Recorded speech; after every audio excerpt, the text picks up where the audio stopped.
What makes the preaching effective is not the personality of the priest.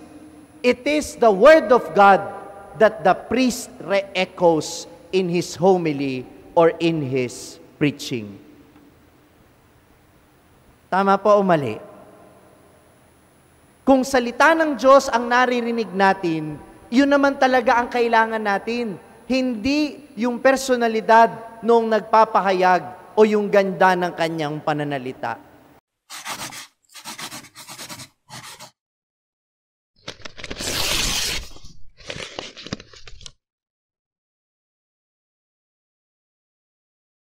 Sumainyo ang Panginoon at sumaiyo rin ang mabuting balita ng Panginoon ayon kay San Marcos. Papuri sa iyo, Panginoon. Pagkatapos dakpin si Juan, si Jesus ay nagtungo sa Galilea at ipinangaral ang mabuting balita mula sa Diyos. Dumating na ang takdang panahon at malapit na ang paghahari ng Diyos. Pagsisihan ninyo talikdan ang inyong mga kasalanan at maniwala kayo sa mabuting balitang ito.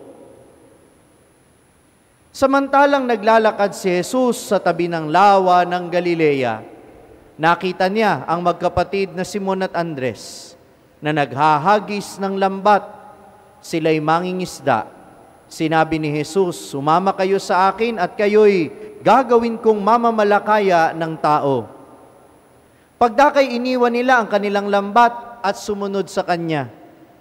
Nagpatuloy siya ng paglalakad at sa di kalayuan ay nakita niyang magkapatid na Santiago at Juan, mga anak ni Zebedeo. Sila'y nasa kanilang bangka at naghahayuman ng mga lambat. Tinawag din sila ni Jesus at sumunod naman sa Kanya. Iniwan nila sa bangka ang kanilang ama kasama ang mga taong upahan. Ang mabuting balita ng Panginoon. Pinupuri ka namin, Panginoong Jesucristo.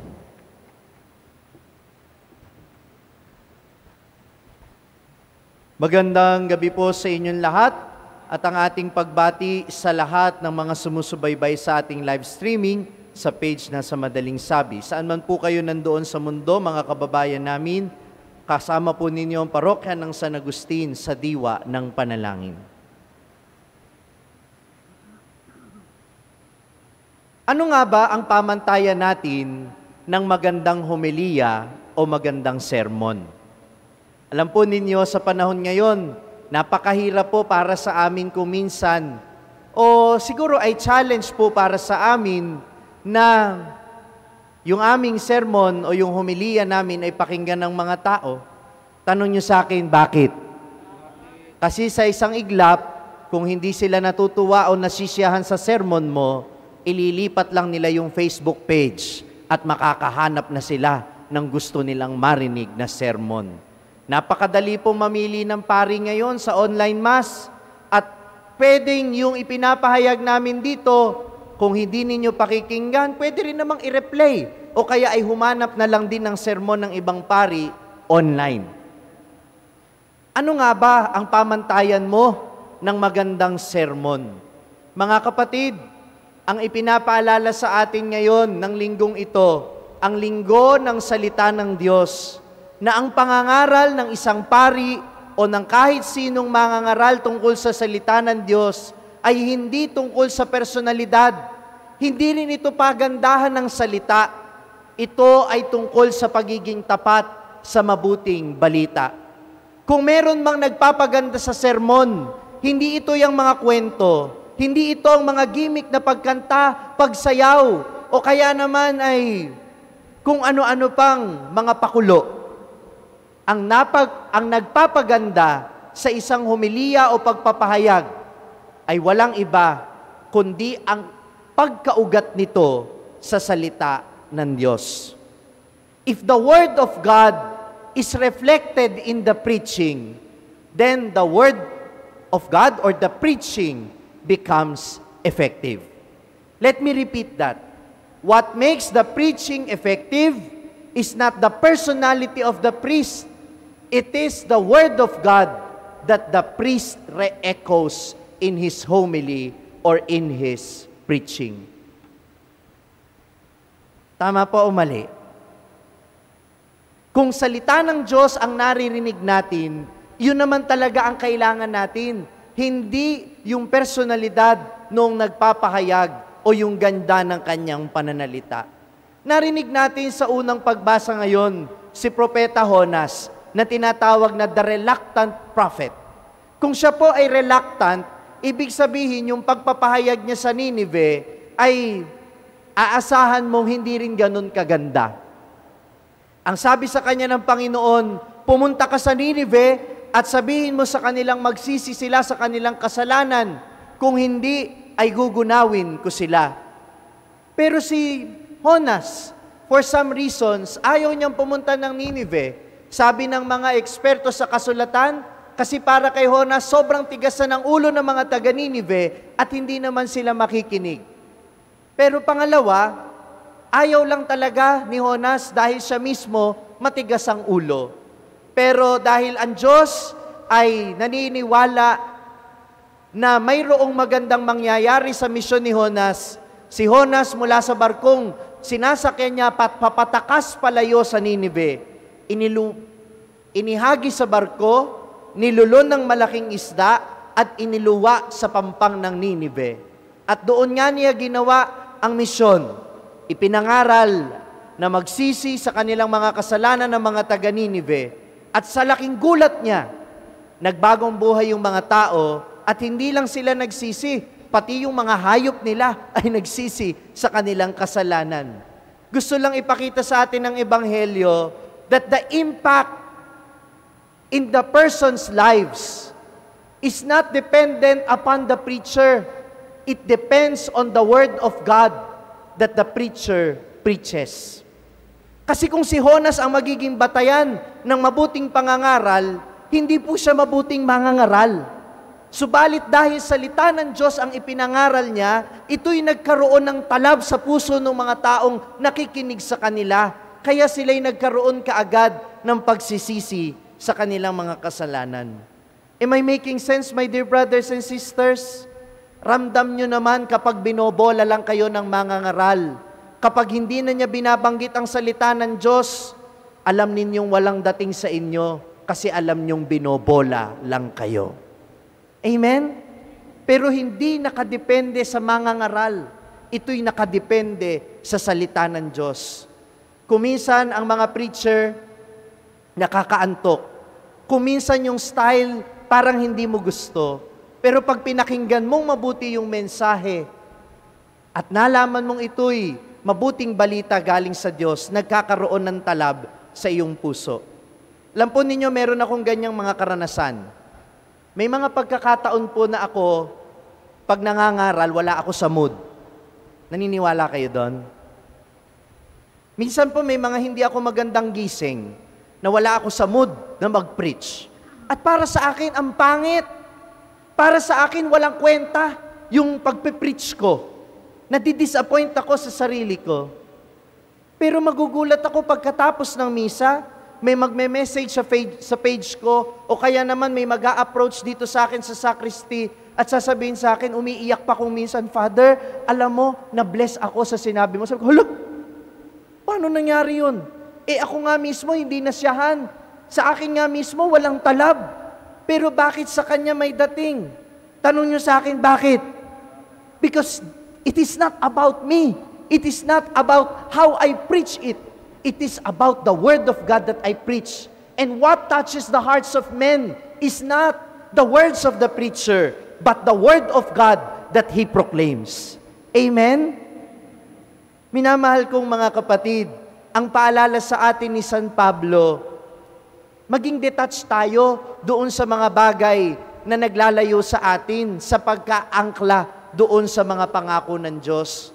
Kung minsan ang pinanghahawakan natin ay yung mga salita ng mga mangangaral, pero hindi natin pinanghahawakan yung salita ng Diyos na kanilang ipinapangaral. Kaya nga napakadaling sabihin sa atin na, okay na lang, total naman, sila Father, aalis naman na sila, hindi na ako sisimba sa San Agustin. Lilipat na rin ako ng Facebook page na panonooran ko. Total naman, aalis na sila Father, kung hindi lang din kasing galing nila, O kung hindi lang din kagaya ni Father Franz na magsalita, hindi na lang ako magsisimba. Sabi ni San Pablo, iwaksin natin ang mga bagay na pinanghahawakan natin sa mundong ito. Hindi yung pamantayan natin ang dapat masunod. Dapat nating pakinggan ang salita ng Diyos, sino man ang nagpapahayag nito at kailanman ito ipinapahayag. Sana, kagaya ng mga unang alagad ng ating Panginoong Hesukristo, na kahit alanganin yung oras kung kailan nila narinig ang panawagan ng Panginoon, makinig pa rin tayo sa Kanya. Ang pamantayan ng isang magandang pangangaral o ng isang homilya ay hindi kung natutuwa tayo, kundi kung tayo ay nagagambala, kung tayo ay nadidisturb. Tingnan po ninyo yung mga unang alagad ni Jesus. Dinatnan sila ng paanyaya ni Jesus sa mga panahong sila'y abalang-abala. Noong busy-busy sila sa kanilang mga ginagawa, yung isa nangingisda, yung isa naghahayuman ng lambat. Both are busy. They were busy. Yet when they heard the word of the Lord, their lives were changed. Because that is the word of God. It is meant to disturb you. Kaya wag po sana nating hinahanap yung mga sermon lang na nakakagaan ng kalooban. Huwag nating hanapin yung mga homilya na nakakatuwa lang pakinggan. No. The Word of God is meant to be disturbed. Kapag na-o-offend kayo, kapag nasasaktan kayo dahil sa ipinapahayag na mabuting balita, ibig sabihin may gustong baguhin ang Diyos sa buhay ninyo. And my dear brothers and sisters, that is the ultimate test, whether the preaching is good or not. If it is able to change your hearts. Sabi nila, Father, ang swerte mo kasi yung mga homily mo maraming likes. Father, yung homily mo, ang dami ng views. Yung isang sermon mo nga, umabot na nga ng 2 million views.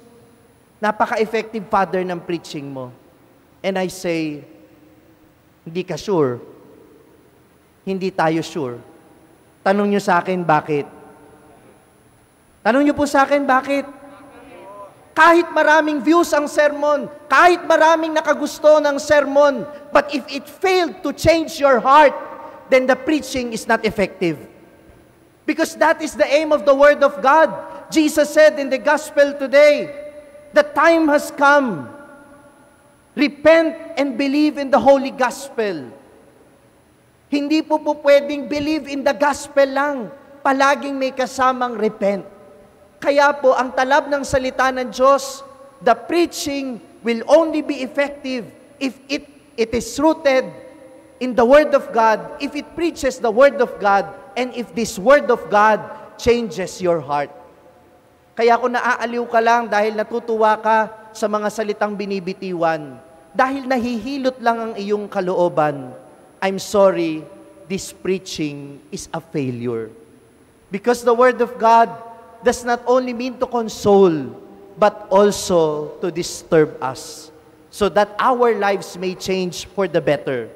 Because what the Lord wants from us is to repent and to believe in the gospel. Ngayong linggo po ng banal na kasulatan, ayon po sa utos si Pope Francis, every third Sunday of ordinary time is dedicated to the Word of God and to help us realize the value of the Word of God. Let us remember that the Word of God should not only depend on the preaching of the priest or any preachers that you hear online. Hindi po ito nakadepende sa mga mangangaral lang ng mabuting balita at ng salita ng Diyos. Taas ang kamay ng mga may Biblia sa bahay. Taas ang kamay ng mga Biblia, merong Biblia sa bahay. Ang tanong ko sa inyo, nababasa nyo ba?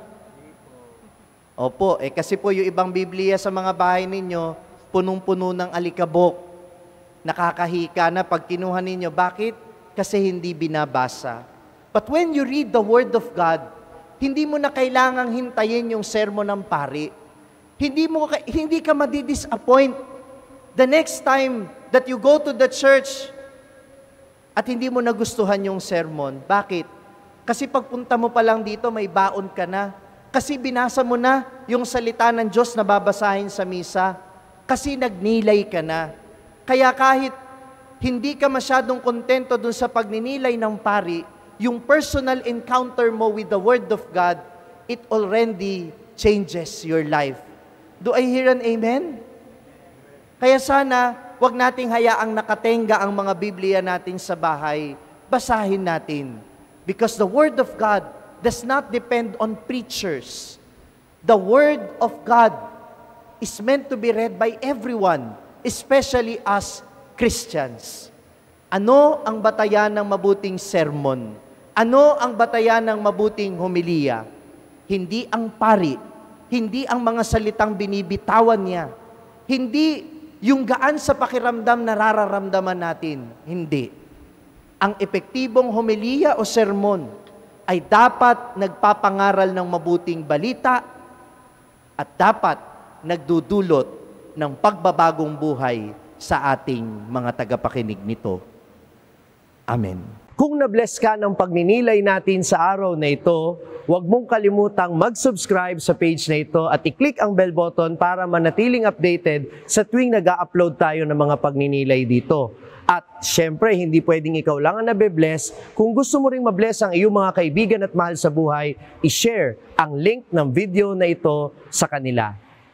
Ako po si Father Franz Dizon, ang content creator ng Sa Madaling Sabi na matatagpuan ninyo sa iba-ibang social media platforms. Pari ng Diocese ng Malolos at ngayon ay matatagpuan na rin po ninyo ang aking mga pagninilay sa #1 Catholic app in the world, ang Hallow. 400,000 po na Pilipino na ang nakasubscribe sa Hallow. Ano pang hinihintay ninyo? I-download na po ninyo ng libre ang Hallow app sa inyo pong Google Play Store o kaya naman ay Apple App Store. Magkita-kita po tayo hanggang sa aking susunod na pagninilay dito sa ating page, ang Sa Madaling Sabi.